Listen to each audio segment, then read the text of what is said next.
Ooh, damn. That's a loud one.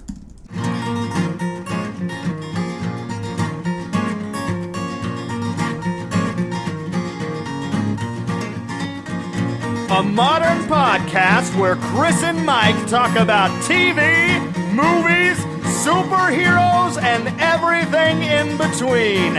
It's time for Superhero Slate.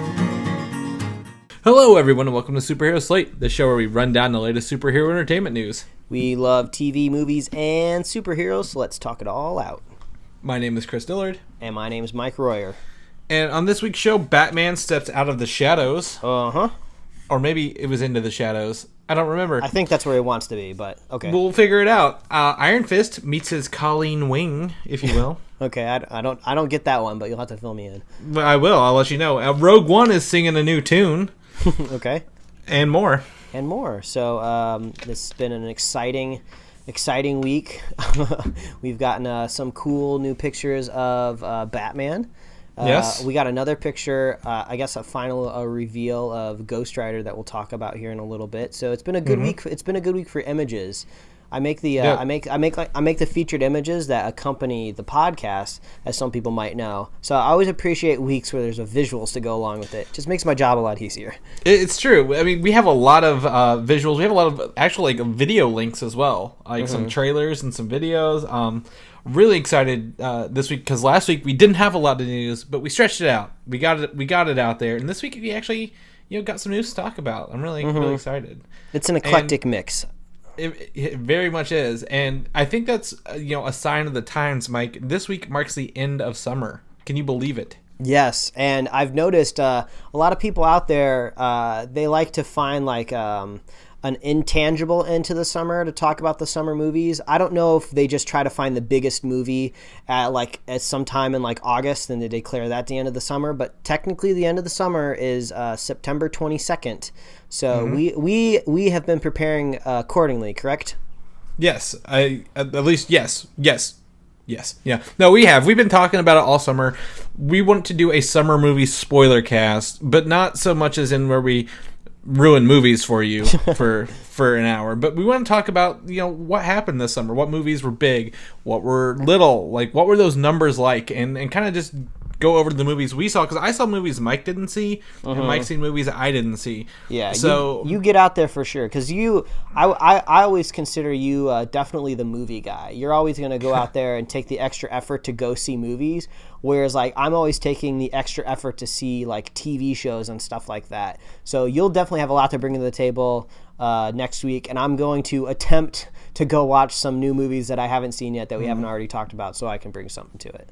Yeah, so I mean, this kind of brings a point. If you guys have seen movies, or you have some movies you saw and you want to know what we thought of them, if we did see them, or maybe we can try to cram them in this week. I don't know about that. I don't want to make promises. Let us know. Email us in, tweet at us, whatever, and maybe we can bring that up next week. At least number wise or fact wise or whatever. So yeah. And we did definitely do a lot of spoiler casts this summer. It's hard to think of how many. We started with Civil War, did Ghostbusters, Star Trek. I mean, there's just so many in there. I can't believe we did so many either. We've been busy, and it's been a lot of people have been saying it's been a disappointing summer. I don't know if I'd go as far as to say disappointing, but I think we'll talk more about that next week. Yeah, definitely. So look forward to that, along with our standard regular Superhero Slate episodes. I think it's time to get in the news, Mike. I don't know. Do you got anything else you want to add? Shout out to the people. No, I think I'm good. I think my intricate battles with the self-parking machines out here in Los Angeles can be better left off the reel. Yes. Mike has a new nemesis, or I guess, what do you say? Was it nemesis? Was the word you used? Adversary. There it is. So you may on-demand parking. They will change the price of how much it park. Yes. In a spot, and it's just I can't even speak eloquently about it. So we'll just move along to things that might make me a little bit more excited. Something that I would say is on demand, Mike, would be Wolverine 3, the third Wolverine movie. I'm pretty excited for this. I don't know how you feel. We had a very good X-Men movie this year and a very middling ground X-Men movie this year.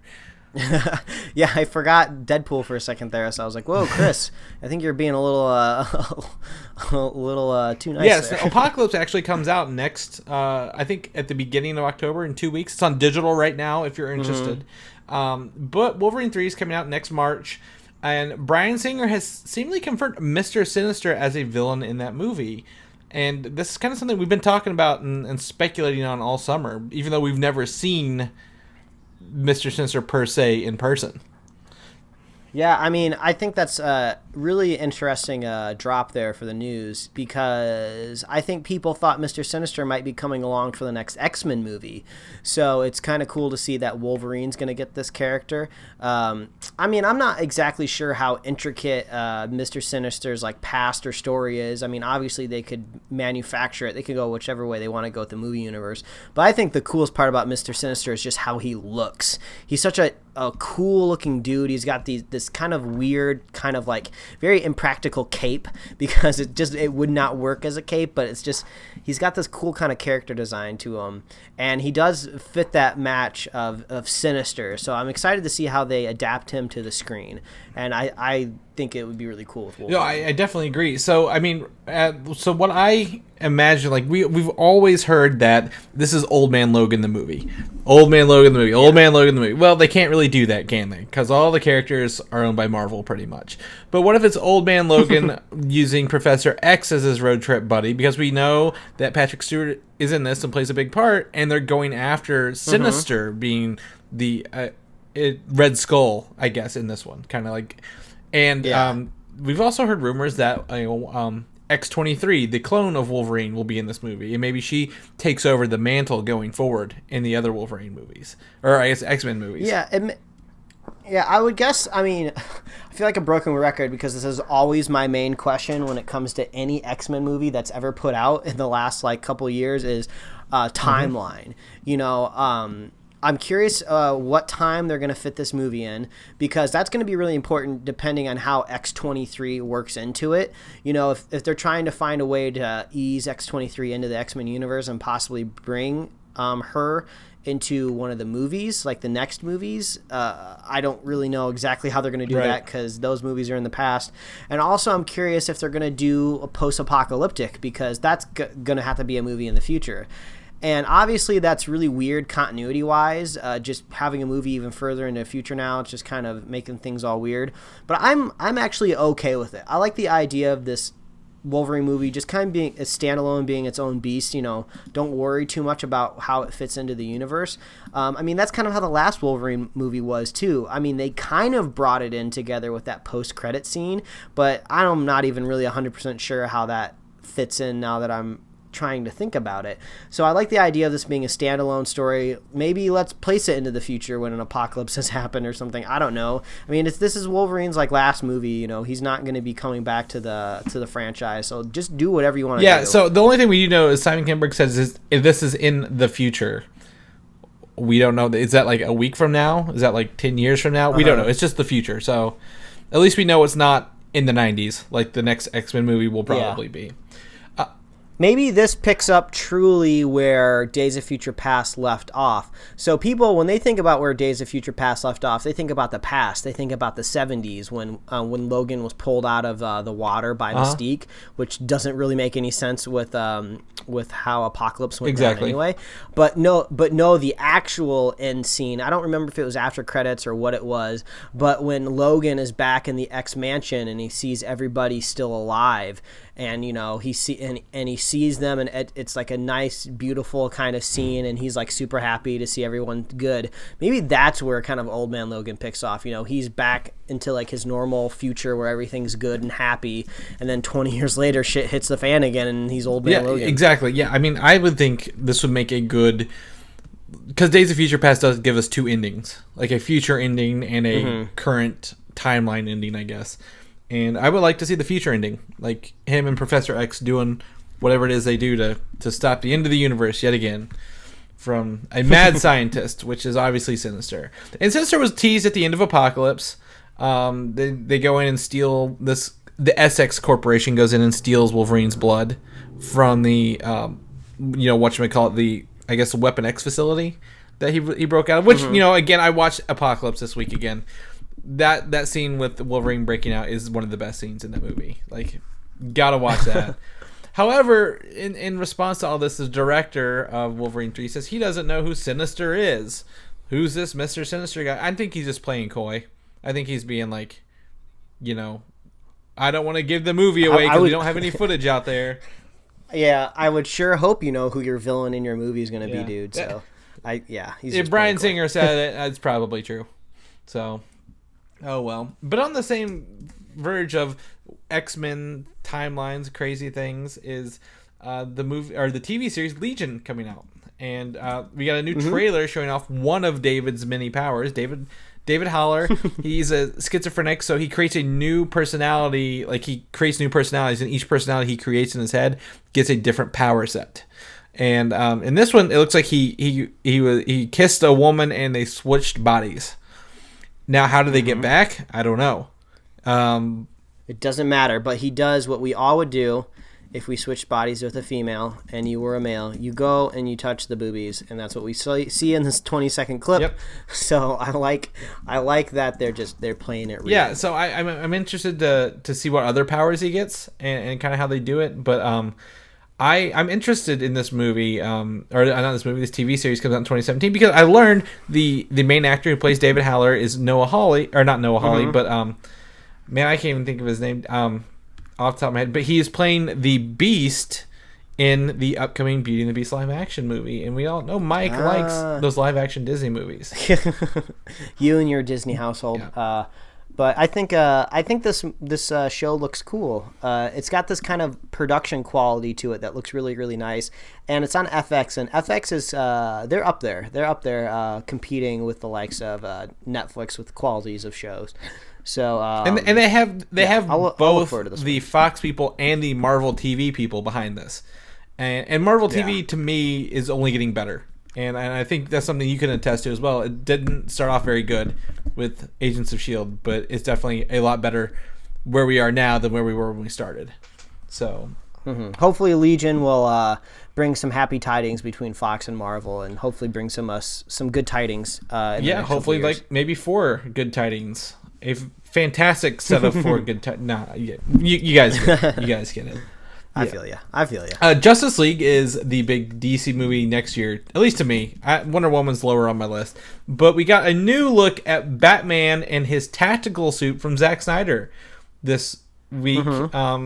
So it's Batman on... apparently this is the night, or the Flying Fox that we talked about, the ship that all the Justice League flies around in, like a Quinjet for the Justice League, where we saw Deathstroke walking. So... I don't know what to think of this shot, Mike. You tell me. You sent this to me. I actually didn't get to see this because I was busy working for once, and Mike saw it. But what did you think when you saw it, dude? It's weird seeing Batman in different costumes just because it automatically makes me think of action figures when I was growing up when I was a kid. You always had Batman in all these different types of costumes, so that's what I always think of right off the bat. But this kind of harkens back a little bit to, I would say, Nolan's Batman slightly, where, because Nolan's Batman had very much intricate pieces kind of on his suit. You could see kind of like the pads of armor going through it, tactical, if you will. So you kind of get that feel with this costume, because in Batman and Superman, it was kind of more like, not like tights, but, it was a very smooth piece, and it looked very rubbery. So this is kind of what it looks like. And then this also kind of harkens back to Watchmen a little bit with some of the designs of the costumes back in Watchmen. Yeah, so it's got the lower ears. Like, his ears are lower on the cowl than they were, I think, in Batman v Superman. Or at least it looks so to me. And he's got the angular owl eyes. And Watchmen is actually another Zack Snyder movie. So they can borrow some, but I totally see that blend. And this image you actually sent me, I've included the original, I think I included the original tweet. Yeah, much darker. The pitch black image. It's very dark. You see no details. So Mike has taken the liberty to brighten it up for us. And I think you did that, right? You said you brightened it up. Okay. Yeah, brighten it up. Just making sure. And you can see like little missiles on the Batmobile there, and it looks like the Tumblr Batmobile. Honestly, it's very much a Nolan looking image to me. So I agree with you. But Zack Snyder also says this is the last day filming Batman in the new tactical bat suit. So, you think they're wrapping up the movie, Mike? You think they're getting down to the last minutes of filming the Justice League movie? I mean, that'd be pretty sweet. Hopefully, I'm curious when we're going to get, because all this whole trailer speculation, which listeners will know we're horrible at, we'll just throw random dates out there and try to justify them when we think we'll see more footage. But, we've already seen, really early footage during Comic-Con of Justice League. But it was a kind of an oddly cut trailer, I would say. They cut what they had kind of deal.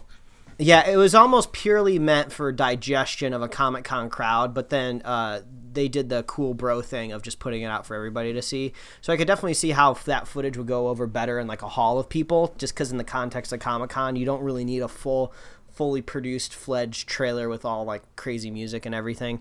You just show funny, awesome scenes, which is kind of what that was. So maybe we'll get the first official trailer. I don't know. Maybe is there anything that could accompany towards the end of the year? Maybe in December. Warner Brothers owns the Harry Potter franchise, and we have Fantastic Beasts coming out in November. However, I think they'd have to put Wonder Woman on that, if anything. I don't think we're going to see a Justice League trailer for the end of this year, if I was to be completely honest. It is 1 year exactly, kind of from Fantastic Beasts, because it's November of next year. But to me, it feels like Justice League needs another 3 months of filming. But it's hard to believe that, 2017 is around the corner, Mike. We are in the last, 2 seasons, the last 3 months of the year already. And, we're going to be getting some hard hitters next year. 3 Marvel films, 2, DC films with new director, new, heads of the DC. And I'm ready for it. I don't know. I'm ready to see Justice League, but it doesn't feel like it should be done filming yet. So I don't know. Yeah, I mean, this is the whole reason why we bought these microphones, because we knew these years are going to be cram-packed of all this craziness. So I'm ready. Yeah, we're totally ready. I'm ready. So check out Batman in his tactical bat suit. Did I say that out loud? We're going to jump back a little bit to a darker time, if you will. The Batman v Superman Dawn of Justice. One of the prop companies or design companies released an image to show Cyborg from the movie, the physical representation model of Cyborg, and the armored Flash suit for whenever Barry Allen comes back in time, maybe to warn Bruce, save what's her name, Lois Lane kind of deal. Yeah, she's the key or something like that, or she's the So answer. we saw his face, but they built a whole suit for him. So that's his time travel suit for the Flash on the left there, and up front it's the Cyborg. And I'm glad they're not going physical, but this is rough. I kind of like the CG effects, but I'm glad they had an idea of what they wanted it to look like and built it, rather than just building it purely in, a computer program and then applying it over that. Yeah, I mean, I like this Cyborg that we're looking at here better than the few glimpses we've seen of him, in the new trailers for the Justice League. Because this one actually, it just looks more solid. It looks more like one piece of robotics. Whereas what we've seen Cyborg in the footage, he just looks kind of like what I like to agree with people. It looks like a weird graphics card just latched onto his face or something like that. So this looks cool. So maybe we'll have more of this in the future. Yeah, definitely. Yeah, really, really excited. And you can kind of see where they CG'd Ray Fisher's face over the left half of that Cyborg model to make him look a little human, if you will. Mm-hmm. So that's cool. I mean, I like those. Those are cool. We're going to switch it up a little bit. Stan Lee. You heard of him? Yeah, I think I'm familiar. Okay, well, he's not dead yet, so don't worry. I know everyone always. Every time I see his name pop up, I'm like, oh gosh, it's finally here. Fox actually has secured the rights to create an action-adventure film about the life of Stan Lee. Action-adventure. That's a strange description of a biopic movie. I don't really know how much action is in Stan Lee's life. They may not be in his real life, but if they implement maybe some of his comic works into whoever plays Stan Lee, they could be kind of fantastical. I'm thinking, to me, what comes to mind is Who Framed Roger Rabbit, but not really mixture of live action and cartoons. But so the action Avengers, they said it's going to be kind of like the Kingsman movie or like a Roger Moore's James Bond kind of movie.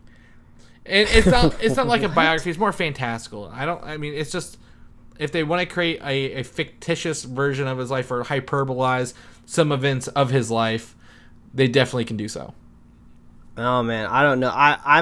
I'm very cautious right now until I see some sort of writer or director teamed up with this, because I think it's pretty hilarious that it's going to Fox. You know, I don't know how Marvel or Disney didn't jump on top of like getting the rights of a Stan Lee movie. You know, like I feel like they would have ponied up, you know, an infinite amount of money to nail down this guy that's pretty much built their empire over there. So I don't know how that ended up going to Fox. Maybe a deal was made there. Maybe Fox gets to make the Stan Lee movie, and then Marvel's just like, okay, we get the Fantastic Four. Maybe that's the bargaining that way. Well, I think it's probably Fox gets to make a fantastical version, and if Marvel wants to create more like a Steve Jobs kind of movie about his life, they can. I don't know if that's how it works. I don't either. Well, the thing that should make you cringe more so than everything is that it's Marty Bowen and Wick Godfrey, the producers of this movie, have produced Twilight, The Maze Runner, and the upcoming Power Rangers movies. So that's where you should cringe if it comes to light. Now, we don't know if that. I feel like some deal had to have been made. I just don't understand how Disney and Marvel just let these rights like slip through their fingers. And I just feel like if it was up to Stan Lee, you know, if he had, obviously he has the rights to his story. So I feel like, why does he give it to a place like Fox? Maybe he just likes the executive over there. It's no biopic. It's just an adventure with Stan Lee as the main character. They've essentially bought Stan Lee's or him as a character to put in this movie. This is a weird ass movie. The more and more you're telling me about it, I just can't comprehend it. So I'm just gonna go ahead and say whatever. Yeah. So I mean, Stan Lee left Marvel. Whenever he left Marvel, there was, I don't know, he got to take everything with him, and then there's a big backstory of the rights of Stan Lee in and of himself and what he owns and what he doesn't own. So we're not gonna go into it here, but I would watch a Stan Lee kind of like Indiana Jones movie where he's doing like swinging through comic book places trying to, I don't know. We'll keep you posted on this. How about that? Yeah, I think that's the best way to go. So, Captain America: Civil War. I brought it home this week, Mike. Physically, I own it. I got the steelbook because they lied to me, and I got there and they said the steelbook has a digital edition. We just didn't put it on the case. So I'm like, great, it's mine. So I got it. I got my steelbook. Purchase it now if you want to. However, you know when a movie comes to DVD, what does that mean, Mike? That means we get the Honest. That's right. Trailer. I was very anxious to see the Honest trailers for this. What did you think of it? You watched a little bit. I've watched them, but you seem to like them a little bit more than I do. What do you think of the Honest trailers? Man, it was really cool seeing the Screen Junkies take the movie to task, just because in every respect you would think that they would just drool over the movie. You know, it's one of the best comic book movies of the year. They personally know the Russo brothers, and they know that the Russo brothers even before they knew them were watching the Honest trailers. So they had every opportunity to just gush over this movie, but I thought they did a good job being fair and honest with it. And I liked how they basically compared it to Batman vs. Superman directly. And I think it's a fair comparison. They're huge, giant movies that came out this year from, I would, quote unquote, competing studios. And they had similar plot lines going through them. And I think it just goes to show you that, if you get the right talent and the right direction on top of your story, that you can easily forgive things that maybe aren't so clear cut. Baron Zemo's plan, they highlighted, was kind of complicated. I personally, I don't think it's as complicated as Lex Luthor's plan in Batman Superman, but it's not super streamlined. It's not super easy to follow. You kind of have to write it down and look over it. So they kind of made that comparison of like, oh, you have two villains in both of these movies that have very convoluted plans. but it's just more believable in a universe like they built around Civil War. So I think that just goes to show you when you're making a movie, if you hold it up to high standards, it's easier to let these little things go when you're watching it. Yeah, I definitely agree. But on top of that, I got a little surprise this week from the Screen Junkies as well. Is the roast of Captain America is on the Screen Junkies Plus service. And it's where comedians, frequent guests on the movie fight show, dress up as characters from the movie Civil War. And Superman, someone dressed up as Superman was there to make fun of all the other characters in Captain America. And I don't know, did you get a chance to watch it yet? I mean, I've seen a couple clips here and there that looked kind of funny, but this type of thing I wouldn't necessarily say is like my bag, man, if you will. So I don't know if I'm gonna go watch it. It kind of seems a little cheesy to me, but I feel like there's some people out there. There are definitely some great jokes hidden in there. Some of them are pretty, like listening to Hulk say Hulk smash, like almost everything. Instead of Hulk smash, he'd say roasted, and it's Nick Mundy being very loud and obnoxious. There are points where it's like, okay, we get it. You move on, but at the same time, they're great points. And if you guys want to check it out, please, on Screen Junkies, please do. It's at like 51 minutes. I enjoyed it more so than I thought, and I think it's their first like character roast that they're doing. So I don't know how it's gonna go forward, but it was. I think it was entertaining. Moving forward, Spider-Man made his premiere in Civil War, and now he's coming home in Homecoming. See what I did there? A new image shows Tom Holland. Good job, Chris. It looks like the Porsche building is what but this is where they modeled the Avengers building off in Civil War and Winter Soldier, or I guess Age of Ultron. So we think that Tom Holland, Spider-Man, may be visiting the Avengers headquarters in the off-site headquarters, not the downtown headquarters, in his upcoming film. So.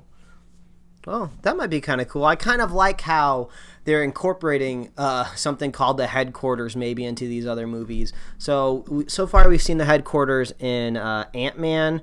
We've seen it in... Did we see it in Ultron? It was at the very end of Age of Ultron. Yeah, it was in Ultron. It was in Civil War. So I kind of like how this thing is kind of spanning.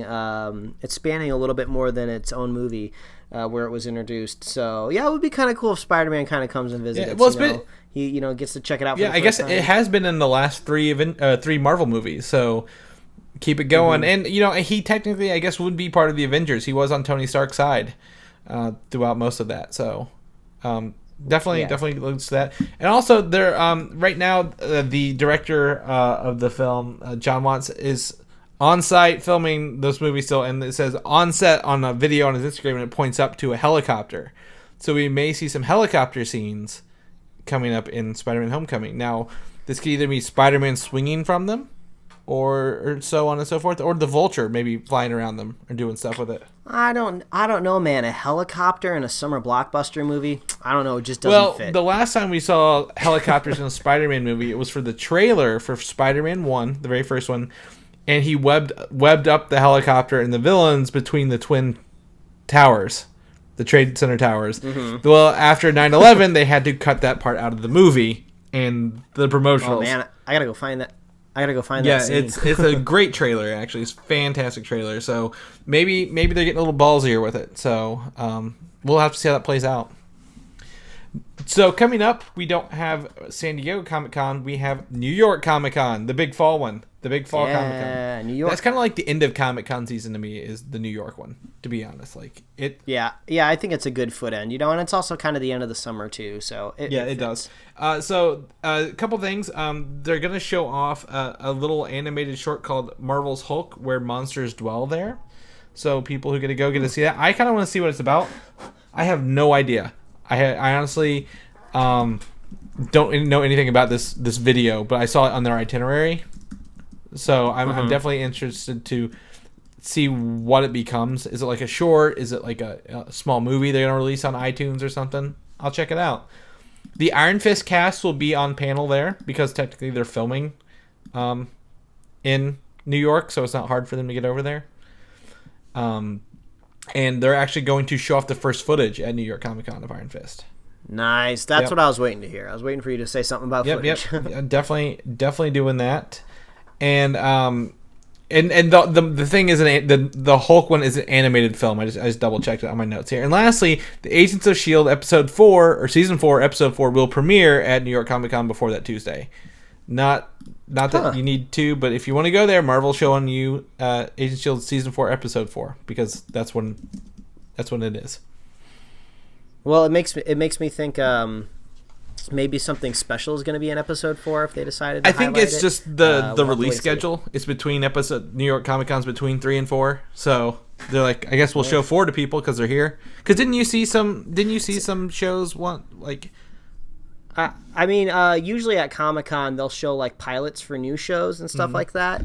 But that's usually helpful because it's in the middle of the summer and usually the pilot's done. Sometimes, I've never been to a New York Comic-Con. I bet it's really, really fun because it's in the heart of New York. You kind of get that personality there. But it seems like they kind of get the short shrift, the short shaft, whatever euphemism you want to use, because I feel like all the big announcements already came at the beginning of the summer. So yeah, I don't know if we're gonna get a whole lot out of you. Definitely, it's definitely a lot more comic book based, but I don't. This is just technically from the Marvel's TV panel, so we'll have to see what maybe Marvel movies will have something more that we don't know yet, because that'll definitely be a good time to push Doctor Strange on people. Yeah, I think maybe we'll get like another Assassin's Creed trailer. I don't know if they want to synergize with New York Comic Con, but we desperately need another trailer. Definitely need a lot more. I agree with that. Speaking of Agents of S.H.I.E.L.D., that brings us into actually Agents of S.H.I.E.L.D., the first look at Ghost Rider. You talked about this earlier. We get our first full body look at Ghost Rider with his car via Yahoo TV. I love the car. The way the wheels are on fire, the car's sick. The way that the flames are coming out of the engine on top's great. However, this image does not do Ghost Rider justice. Yeah, I have a theory and of what we're looking at here. So I think people need to see Ghost Rider and his classic flaming skull, because that's just how they know Ghost Rider. But I don't think this is going to be Ghost Rider throughout the entire series of Agents of S.H.I.E.L.D.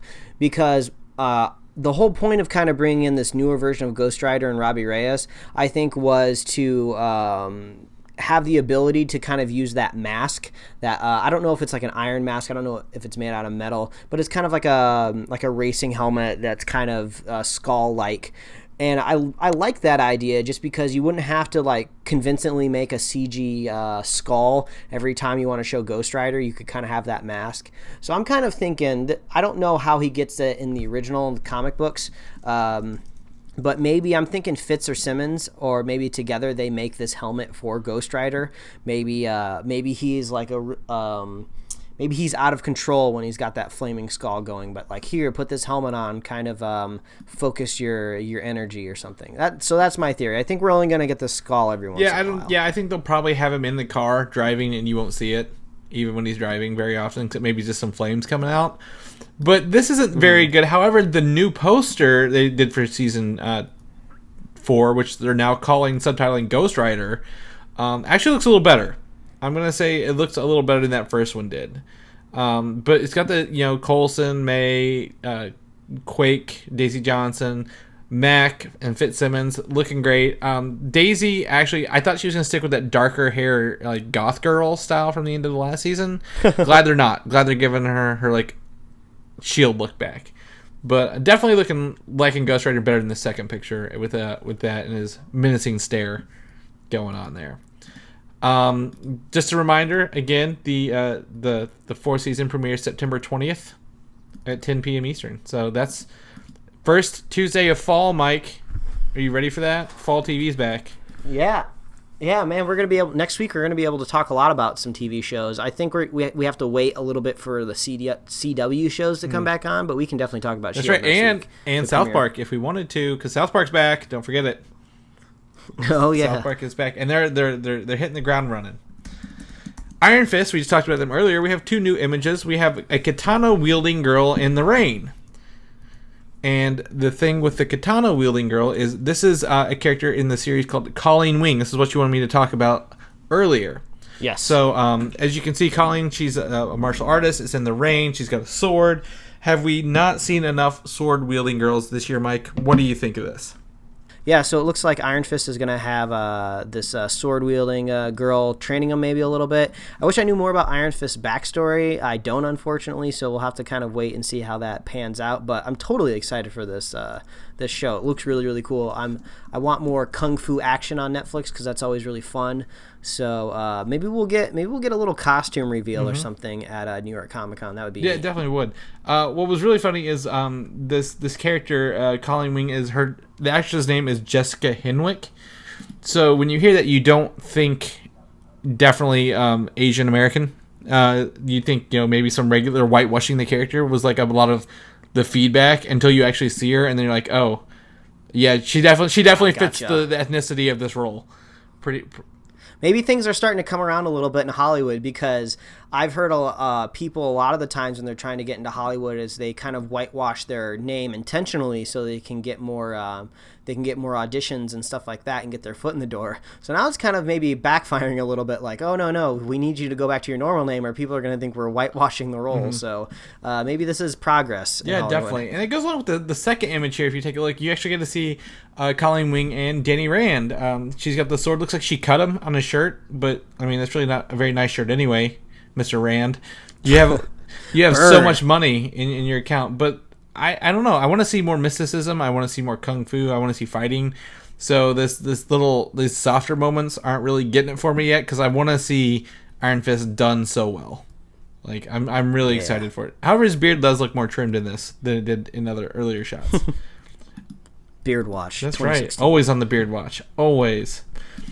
Luke Cage comes out at the end of this month. Mike, are you excited for this? Hell yeah, I know you I are. am. I know you are so excited that you actually got to see some of this footage that we're about to talk about at San Diego Comic-Con. So the actor, I believe it's Mahershala Ali, plays the character Cottonmouth in the upcoming Luke Cage series.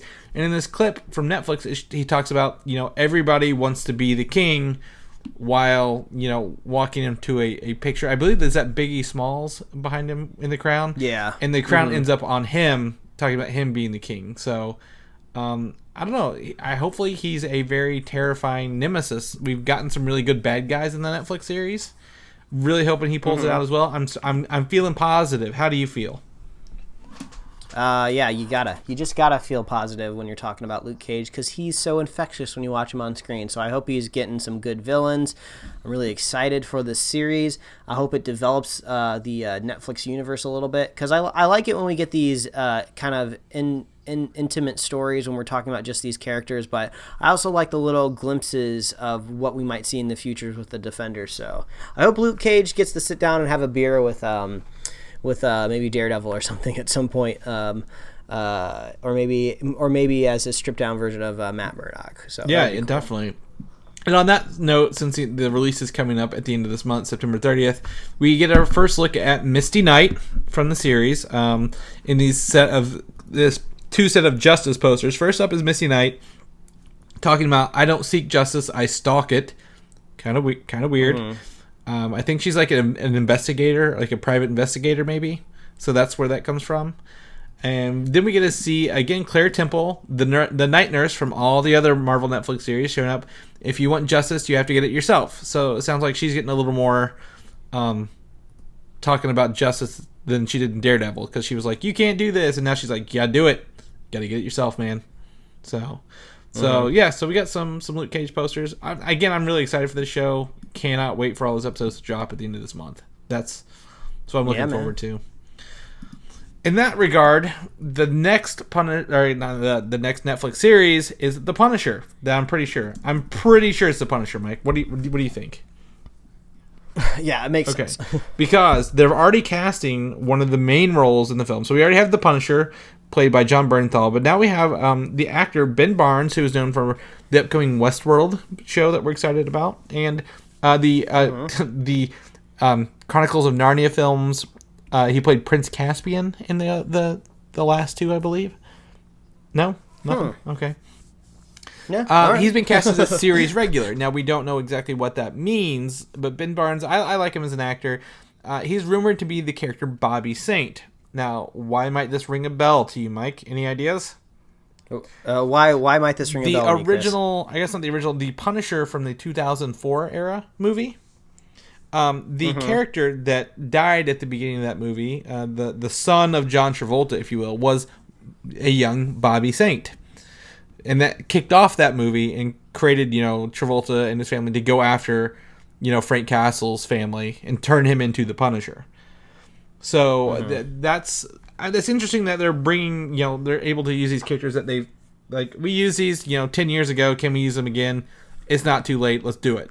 Let's bring in some characters that we've already had in older movies that we didn't have the rights to, kind of deal. Yeah, I'm sure they didn't do them justice in the original Punisher movies, so they're going to have a better shot when it comes to these. Yeah, I honestly don't think he's that big of a deal in the comic book, so they can go wherever they want with him. I'm excited to watch it. So I'd like to see this younger Ben Barnes guy, see what he can bring, what kind of damage can he... I just wanna see him shoot the goddamn minigun. So let's get that episode 1, please. We all want to see the minigun, Mike. Okay, that's all we really want to see. Star Wars. We're gonna switch gears. You like the Star Wars movies, Mike? Oh, I like the Star Wars movies. That's why I ask you these questions. They're kind of like rhetorical, but not really. I mean, we did our own Star Wars research for like a year for all the original 6 movies. Turner. The station, I guess it's Turner Entertainment, maybe they own TBS TNT, secured a multi-year deal for all Star Wars films to show on basic cable on their channels only. Wow! So if you still have that old thing called basic cable and you want to watch Star Wars with a bunch of commercials cut in the middle of it, good news for you, I guess. Yeah. The only time I remember seeing Star Wars on TV is like Thanksgiving and Christmas. Like they run the first day is the original or the 1, 2, 3 marathons, and then the next day is the 4, 5, 6 marathons.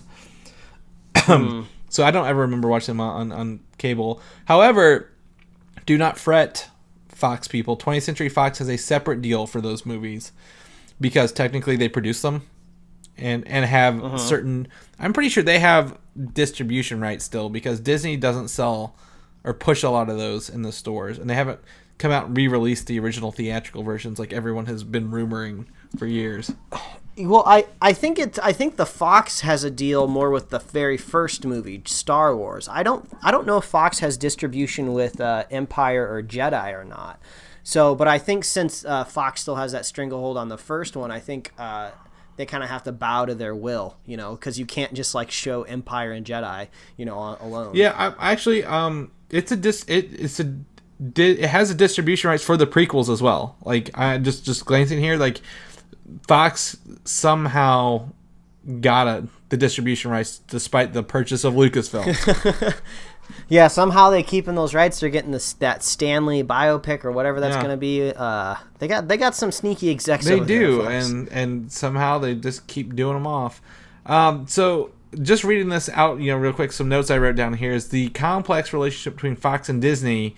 Including Fox has perpetual rights to episode 4 is what you were talking about, and that creates an obstacle for any box sets with all the films coming out. That's why we haven't seen any box sets with all 7 movies now, or all 8 or all 9. Yeah, that's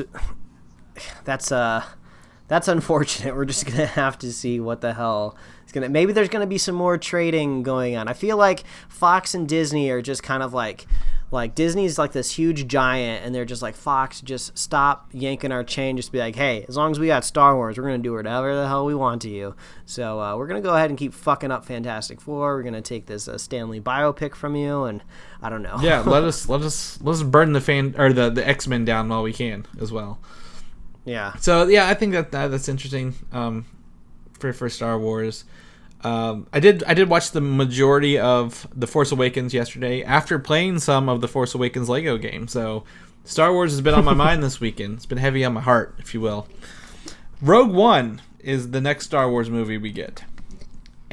Oh, we're getting close. Just one season away. The original composer has left the film due to when they added the reshoots, they did them later than they anticipated, so he couldn't create the music for the whole film. Like, he didn't leave out over creative differences. It was just bad timing. like schedules didn't work out. So they've hired Michael Giacchino as a composer for the film. He is known for the recent 3 Star Trek movies and a ton of Pixar films, including The Incredibles, Up, and Inside Out. All right, I'm cool with that. Yeah, so like I guess it's like the original. Like I didn't know who the original composer was. I don't even know his name off the top of my head.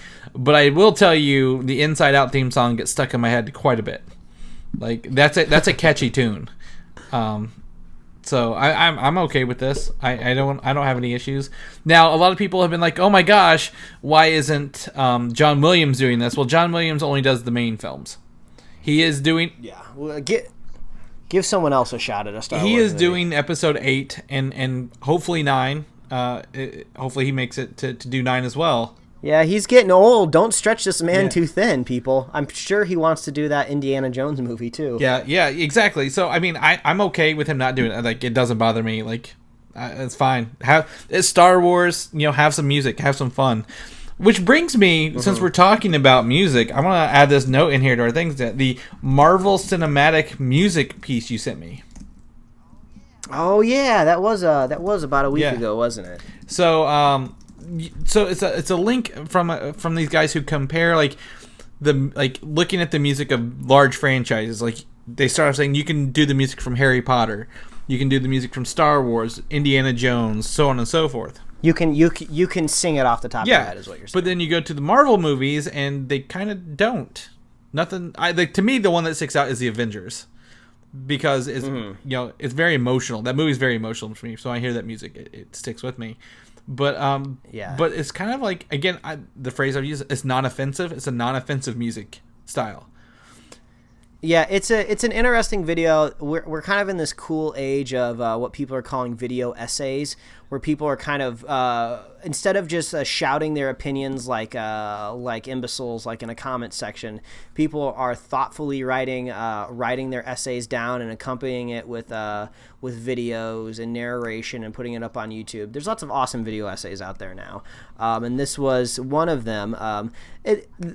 I don't really understand why they needed to open the video talking about catchy themes, because once you kind of get into the video, it's not really about catchy themes at all. It's just about music choices and about using temp music in movies. So I think their message got a little confused, like by saying like, oh, just do the Marvel's movies need a catchy theme? They don't really, but it's just all about, kind of being a little bit more creative when it comes to your music choices. But it's a cool video. I would recommend going and watching it. So I think I might go into my next Marvel movie maybe with a little with a different ear to the screen. So I would recommend. Yeah, it's definitely a great thing. You were the second person to send that to me, ironically, which I thought was funny because I didn't have even heard of it. Like it didn't break my news charts, so that was very interesting. And coming from a background in film production, like I'm taught not to make the music overpower the scenes, and I think the characters in the Marvel films sell a lot of the scenes rather than the music. So I can see both sides of it. So it was definitely, if you guys like music in movies and Marvel and want to learn a little bit more, I recommend it. So links in the description. Have you counted Pokemon lately, Mike?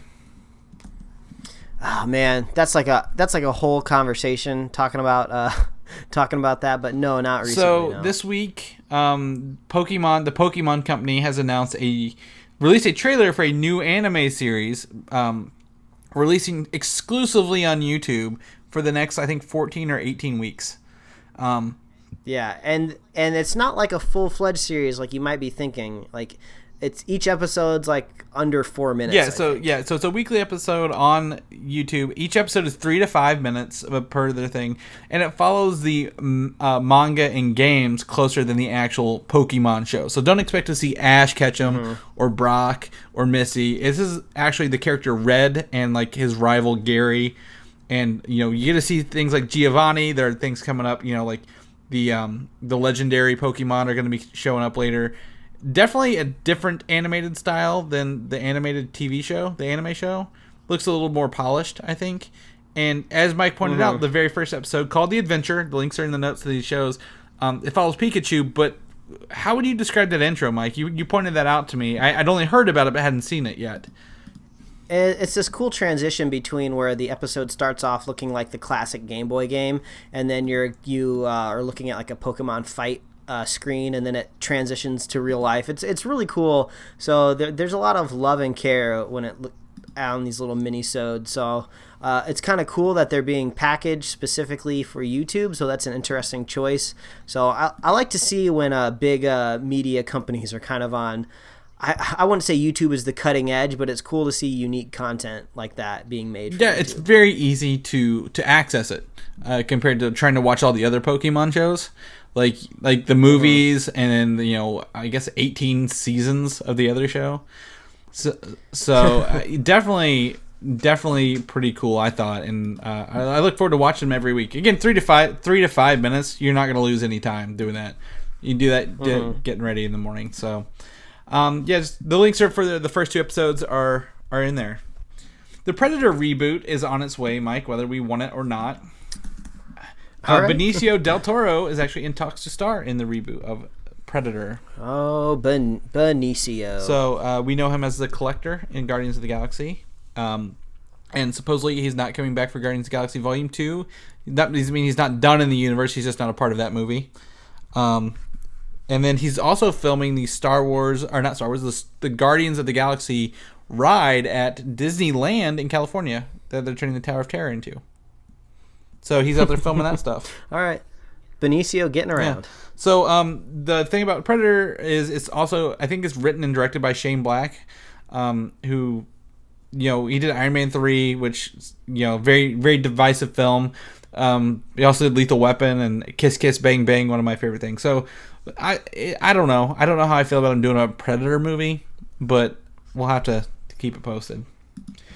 However, the real reason everyone's here is to talk about the Guardians movie, and I'm not talking Guardians of the Galaxy. We're talking Guardians, the Soviet Union superheroes. They released a second trailer that the first half of it, the second half is the old trailer, but the first half is a dub-free version that just has a voiceover and some classic music to some of the scenes in the film.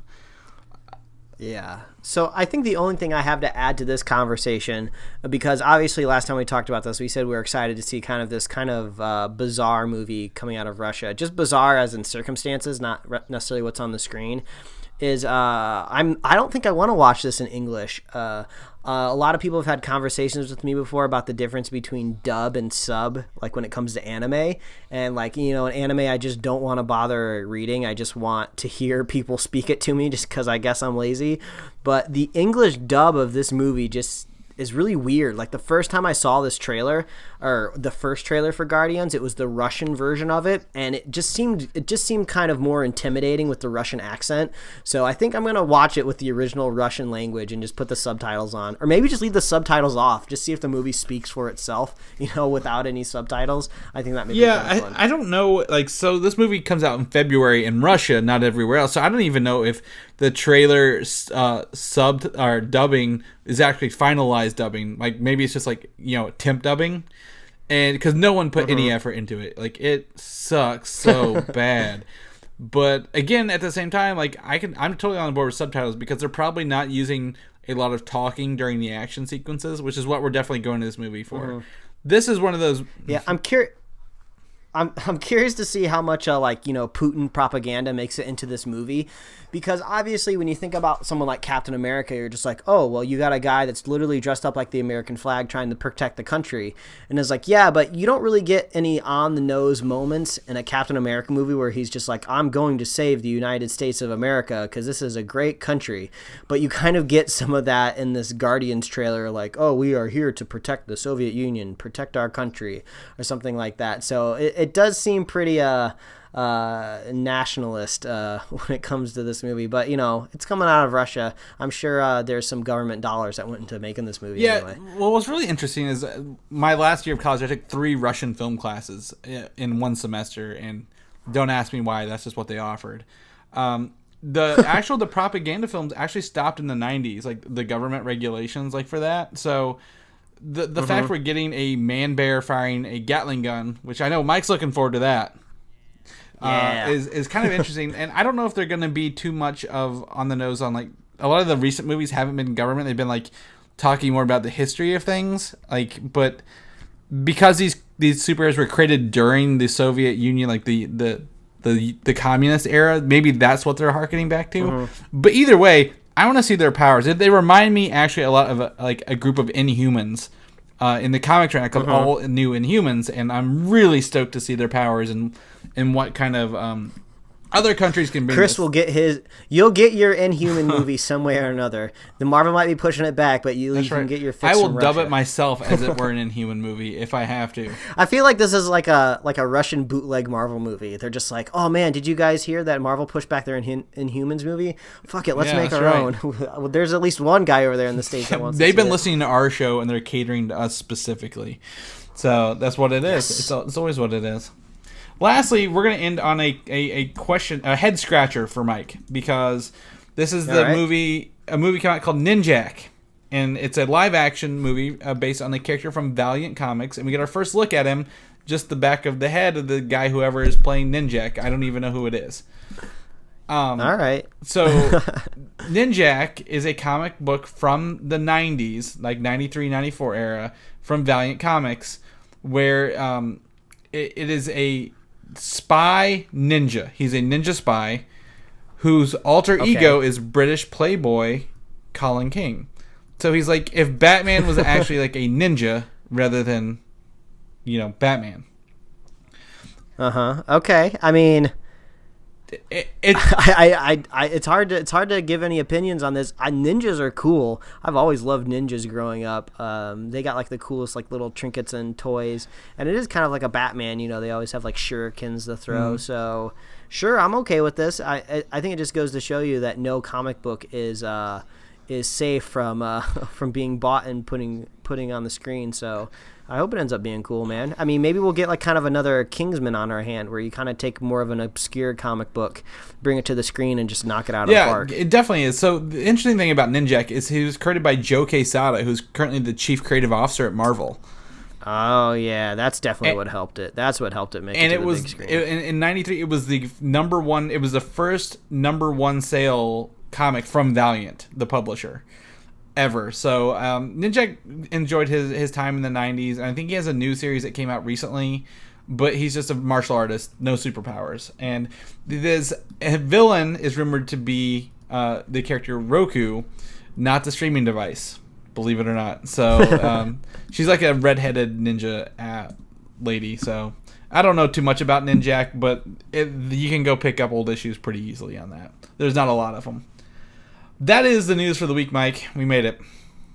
Ooh, what a way to end it with an obscure comic book being turned. That's how I do it. That's how music albums do it, Mike. They put their experimental ones on the end because you've already listened to all the good ones. You're like, all right, I'll finish it out. So I don't know, whatever. We made it. That's what matters. In the meantime, we haven't talked a lot this week. What have you been up to? How can people find out what you're up to?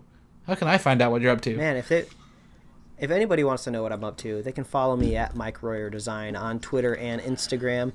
And you can read my webcomics at pickledcomics.com. Chris, you've been filling up that shelf of yours with all the best Marvel memorabilia and movies.